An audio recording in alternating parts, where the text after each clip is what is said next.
He is very wise. So I'm gonna clip this to your collar.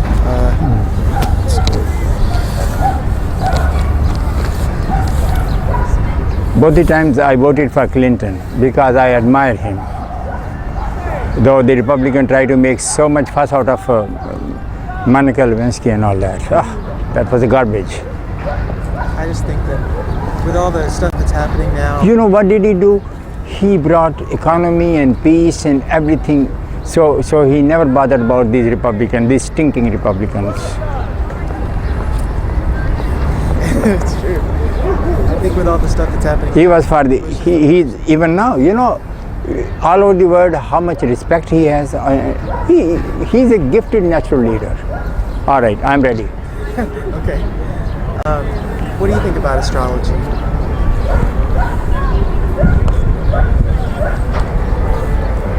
Well, there might be something in it, but the thing is, my concept about life is that life is unpredictable each and every moment. They say stars govern our own thoughts and emotions. I do not believe that. I have nothing to do with it. But when you meet an astrologer, they will tell you 2 positive things and 2 negative things, and one of them is going to be all right. If they knew, why did they not know it, that there will be a tragedy on September 9? All this, I don't buy that. When the psychiatrists come, we are registered in USA and all that, we are the real ones. No, nobody knows the unknown. They can make a guesswork. It means these stars and all that, they are our bosses. No, I don't accept it. If you want to accept it, if you say it is true, the way you think, your destiny is made each and every moment. The way you think, the way you feel, and the way you act, your destiny is made each and every moment. It depends upon the quality of your thinking, feeling, and action. That is your destiny, because life is in the moment of now. There is no past and future, and now never goes away. What about the idea that just the time of year that you're born in would have a general description of your personality that would determine that? You see, if you accept anything without any proof, as I said, past is memory, future is speculation, life is in the moment. Of course, you plan for the, whenever you describe past and future, it is in reference to the present. Without present, there is no, this is how I describe. Past is the backward shadow of present, future is the forward shadow of present. Present is the beauty of life. Everything, whether you cry or smile, and it's a mystery. You know why life is beautiful? Because it's unpredictable.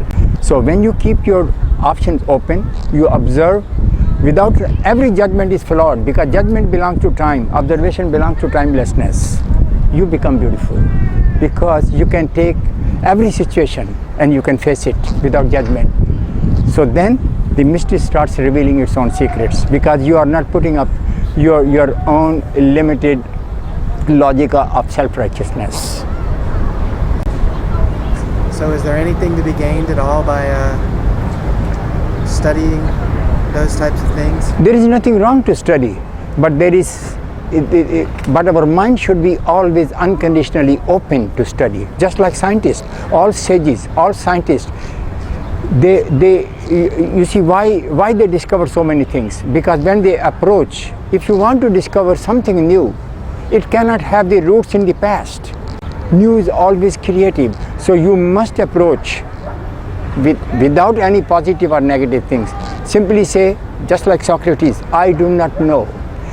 When you say honestly you do not know, you are in harmony with the mystery of life. Then mystery starts revealing its secrets, then you say it is so and so. So you transcend from personality to impersonality. Personality is only a manifestation. The life itself is impersonal, it's a mystery. It is known when the mind is effortlessly quiet, and then everything starts being revealed. If you read the history of all philosophers, all sages, they had this thing common. They were so humble. Humility has nothing to do with bragging.